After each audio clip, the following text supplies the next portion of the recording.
പുരുഷന്മാരിൽ ഉണ്ടാകുന്ന ലൈംഗികപരമായ പ്രശ്നങ്ങളിൽ ഏറ്റവും പ്രധാനപ്പെട്ട രണ്ട് ബുദ്ധിമുട്ടുകളാണ് ഉദാഹരണക്കുറവും അതേപോലെ ശീഘ്രസ്ഖലനവും. ഉദാഹരണക്കുറവ് നമ്മൾ മറ്റൊരു വീഡിയോയിലൂടെ എക്സ്പ്ലെയിൻ ചെയ്തതാണ്. ഇന്നത്തെ വീഡിയോ ശീഘ്രസ്ഖലനമാണ്, അതായത് പെട്ടെന്നും ശുക്ലം പുറത്തു പോകുന്ന ഒരു അവസ്ഥയാണ്. അപ്പോൾ ഇതിൻ്റെ കാരണങ്ങൾ എന്തൊക്കെയാണ്, ഇതിന് നമുക്ക് എങ്ങനെ മാനേജ് ചെയ്യാം എന്നുള്ള കാര്യങ്ങളാണ് ഇന്നത്തെ വീഡിയോയിലൂടെ പറയുന്നത്.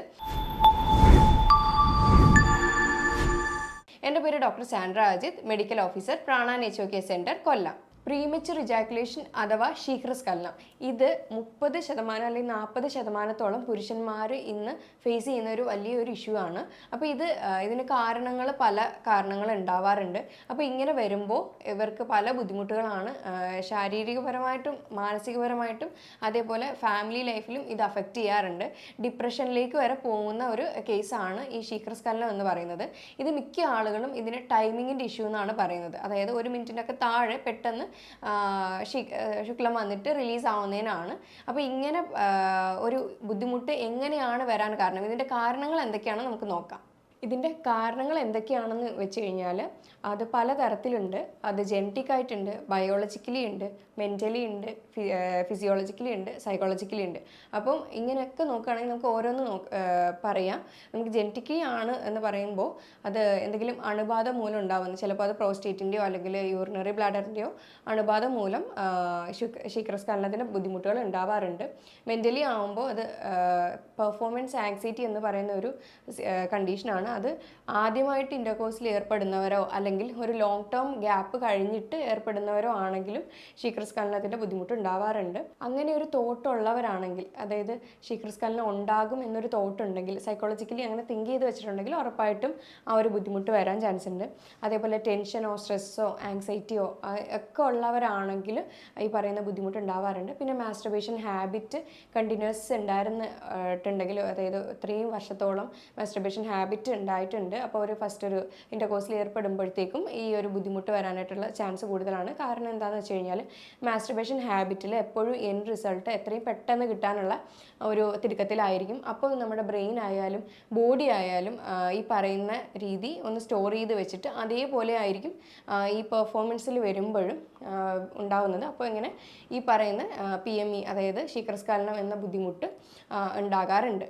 ഇനി ഇത് ഫിസിക്കലി ആണ് എന്നുണ്ടെങ്കിൽ അത് ഹൈപ്പർ സെൻസിറ്റിവിറ്റി, അതായത് പെനിസിൻ്റെ ഹൈപ്പർ സെൻസിറ്റിവിറ്റി എന്ന് പറയുന്ന ഒരു കണ്ടീഷനാണ്.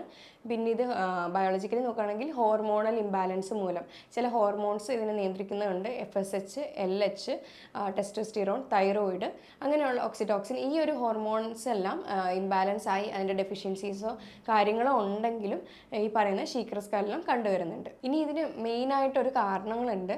കാരണം ഉദാഹരണ പ്രശ്നം ഉള്ളവർക്കും ഈ പറയുന്ന ശീഘ്രസ്ഖലനം അനുഭവപ്പെടുന്നുണ്ട്. പിന്നെ മെയിനായിട്ടും ഇതിൻ്റെ ഒരു ബുദ്ധിമുട്ട് എന്ന് പറയുന്നത് സെക്സ് എഡ്യൂക്കേഷൻ ഇല്ലാത്തത് കൊണ്ടാണ്.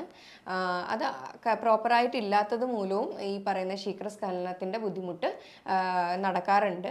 ഇനി ഇതിന് എങ്ങനെ ഒരു പരിഹാരം എന്ന് വെച്ച് കഴിഞ്ഞാൽ ഇത് കൃത്യമായിട്ട് എന്തുകൊണ്ടാണ് ഉണ്ടാകുന്നതെന്ന് ആദ്യം കണ്ടുപിടിക്കാം. അത് കണ്ടുപിടിച്ച് കറക്റ്റായിട്ടുള്ള ട്രീറ്റ്മെൻറ്റ് അതിന് പ്രൊവൈഡ് ചെയ്യാം.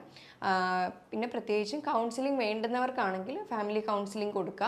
ഇനി മെഡിക്കേഷൻസ് ആണ്, അതിൻ്റെ സപ്ലിമെൻറ്റ്സ് വേണ്ടുന്നവരാണെങ്കിൽ എന്തെങ്കിലും ഡെഫിഷ്യൻസീസോ കാര്യങ്ങളോ ഉണ്ടെങ്കിൽ അതെടുക്കേണ്ടതാണ്. ഇനി അതല്ല എക്സർസൈസ് ചെയ്യാത്തവരാണെങ്കിൽ ഉറപ്പായിട്ടും pelvic floor exercise, Kegel exercise എന്ന് ടൈപ്പ് ചെയ്ത് യൂട്യൂബിലൊക്കെ നോക്കിയാൽ ഒരുപാട് അവൈലബിൾ ആണ്. അപ്പോൾ അതൊക്കെ ഡെയിലി ബേസിസിൽ ചെയ്യുക. പിന്നെ ഡയറ്റാണ്. ഡയറ്റിനകത്ത് ഒരുപാട് ഇമ്പോർട്ടൻ്റ് ആയിട്ടുള്ള കാരണങ്ങളുണ്ട്.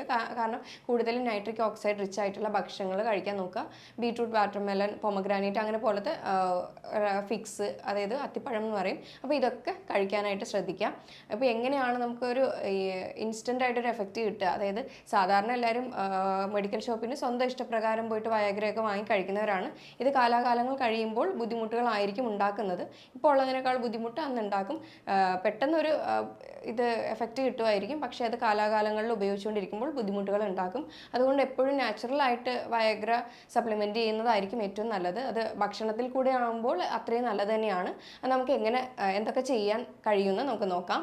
ഡയറ്റിൽ എന്തൊക്കെയാണ് ശ്രദ്ധിക്കേണ്ടതെന്ന് വെച്ച് കഴിഞ്ഞാൽ ചില ഭക്ഷണങ്ങൾ ഉൾപ്പെടുത്തുക, പ്രത്യേകിച്ചും നൈട്രിക് ഓക്സൈഡ് റിച്ച് ആയിട്ടുള്ള വാട്ടർമെലൺ, പൊമഗ്രാനൈറ്റ്, ബീട്രൂട്ട് ഇത് മൂന്നും കൂടെ ചേർത്ത് ബ്ലെൻഡ് ചെയ്ത് കുടിക്കാവുന്നതാണ്. ഏറ്റവും നല്ലൊരു ഡ്രിങ്കാണ് ഇത്. നൈട്രിക് ഓക്സൈഡ് റിച്ച് ആയതുകൊണ്ട് തന്നെ ഉദാഹരണത്തിൻ്റെ പ്രശ്നമായാലും ശീഘ്രസ്ഖലനത്തിൻ്റെ പ്രശ്നങ്ങളായാലും ഇത് കുറയ്ക്കുന്നതായിരിക്കും. പിന്നെ റെഡ് ബനാനയുടെ മിൽക്ക് ഷേക്ക് അല്ലെങ്കിൽ സപ്പോട്ടയുടെ മിൽക്ക് ഷേക്ക് അല്ലെങ്കിൽ അവക്കാഡോ മിൽക്ക് ഷേക്ക് ഇതൊക്കെ നല്ലതാണ്. കീഴാനെല്ലിയുടെ ജ്യൂസ് വെറും വയറ്റിൽ കഴിക്കുന്നത് ഒരു 14 ദിവസത്തേക്ക് കഴിക്കുന്നത് ലിവർ ക്ലെൻസിനിങ് ആണ്, ഡയബറ്റിക്കും കുറയ്ക്കും. ഈ പറയുന്ന ഉദാഹരണത്തിൻ്റെ പ്രശ്നത്തിലായാലും ഏറ്റവും നല്ലൊരു ഡ്രിങ്കാണ്. ഇനി പെർഫോമൻസ് ഇൻക്രീസ് ചെയ്യാനും അതേപോലെ സ്റ്റാമിന കൂട്ടാനും ടൈമിംഗ് ഡ്യൂറേഷൻ കൂട്ടാനും കഴിക്കാൻ പറ്റുന്ന ഒരു ഡ്രിങ്കാണ്. 1-2 ഡ്രിങ്ക് ഉണ്ട്. അതൊന്ന് മോർണിംഗ് കഴിക്കാം, ഒന്ന് ഈവനിങ് കഴിക്കാം, അങ്ങനത്തെ രീതിയിൽ എടുക്കാം. ആഷ് ഗോഡ് എന്ന് പറയുന്ന, അതായത് വെള്ളക്കുമ്പളങ്ങ, ചാരക്കുമ്പളങ്ങ എന്ന് പറയുന്ന, വെൺപൂസണി എന്ന് പറയും തമിഴിൽ. അപ്പോൾ ഇത് വന്നിട്ട് അതെടുത്തിട്ട് അതിൻ്റെ കൂടെ ലെമൺ കുറച്ച് ജിഞ്ചറും ആഡ് ചെയ്ത് നന്നായിട്ട് ബ്ലെൻഡ് ചെയ്ത് രാവിലെ വെറും വയറ്റിൽ കഴിക്കാവുന്നതാണ്. ഈവനിങ് ടൈമിൽ വാട്ടർമെലൺ, ആഷ് ഗോഡ് ജ്യൂസിൻ്റെ സ്ഥാനത്ത് വാട്ടർമെലണും ലെമണും ജിഞ്ചറും കൂടെ ആഡ് ചെയ്ത്, അത് വാട്ടർമെലൺ ആഡ് ചെയ്യുമ്പോൾ അതിൻ്റെ തോടോടെ ആ ഒരു വൈറ്റ് പോർഷനും കൂടെ ആഡ് ചെയ്ത് കഴിക്കുന്നത് ഏറ്റവും നല്ലതായിരിക്കും. ഇതെല്ലാം നൈട്രിക് ഓക്സൈഡ് റിച്ച് ആയതുകൊണ്ട് തന്നെ നന്നായിട്ട് പെർഫോമൻസിനെ ഇൻക്രീസ് ചെയ്യാനും അതേപോലെ ഡ്യൂറേഷൻ കൂട്ടാനായാലും ഈ പറയുന്ന ശീഘ്രസ്ഖലനത്തിൻ്റെ ബുദ്ധിമുട്ടായാലും ഒക്കെ കുറയ്ക്കുന്നതായിരിക്കും. അപ്പോൾ ഇത്രയും നേരം പറഞ്ഞത് ഡ്രിങ്കാണ്. അപ്പോൾ ഇതൊക്കെ കഴിക്കുമ്പോൾ തന്നെ അത്യാവശ്യമുള്ള പെർഫോമൻസ് ഒക്കെ ഇൻക്രീസ് ചെയ്യും, അതേപോലെ സ്റ്റാമിന ഒക്കെ മെയിൻറ്റെയിൻ ചെയ്ത് പോകാനായിട്ട് കഴിയും. ഒരു നട്ട് ബോളും കൂടെ പറഞ്ഞുതരാം. അതൊരു നേരത്തെ മീൽ പോലെ എടുത്തു കഴിഞ്ഞാലും ഏറ്റവും നല്ലതാണ്. ഫില്ലിങ്ങും കൂടെ ആയിരിക്കും. പ്രത്യേകിച്ചും ബദാം, കാഷ്യൂ, വാൽനട്ട്, പംകിൻ സീഡ് ഇതെല്ലാം കൂടെ നന്നായിട്ട് പൊടിച്ചെടുത്തിട്ട് കുറച്ച് ഡേറ്റ്സും ആഡ് ചെയ്ത് കുറച്ച് നെയ്യോ അല്ലെങ്കിൽ ബട്ടറോ ആഡ് ചെയ്ത് അതൊരു നട്ട് ബോൾ പോലെ ആക്കി ഇത് കഴിക്കുകയാണെങ്കിൽ ഏറ്റവും നല്ലൊരു ഫുഡാണ്. ഇത് ഫില്ലിങ്ങും ആണ്. അതേപോലെ അത്യാവശ്യം ശരീരത്തിന് വേണ്ടുന്ന ന്യൂട്രിയൻസും വൈറ്റമിൻസും പ്രത്യേകിച്ച് ബി കോംപ്ലക്സ് വൈറ്റമിൻസ് ആയിട്ടുള്ള B12ഉം B6ഉം ഒക്കെ ഇതിനകത്ത് തന്നെ കിട്ടുന്നതാണ്. അപ്പോൾ ഈ ഒരു ബുദ്ധിമുട്ടിനും ഇത് നല്ലൊരു റിസൾട്ട് കിട്ടുന്ന ഒന്നാണ്. ഇപ്പം ഞാൻ ഈ പറഞ്ഞ കാര്യങ്ങൾക്ക് എന്തെങ്കിലും ഡൗട്ടുകളോ കാര്യങ്ങളോ ഉണ്ടെങ്കിൽ താഴെ തന്നിരിക്കുന്ന നമ്പറിൽ കോൺടാക്റ്റ് ചെയ്യാവുന്നതാണ്.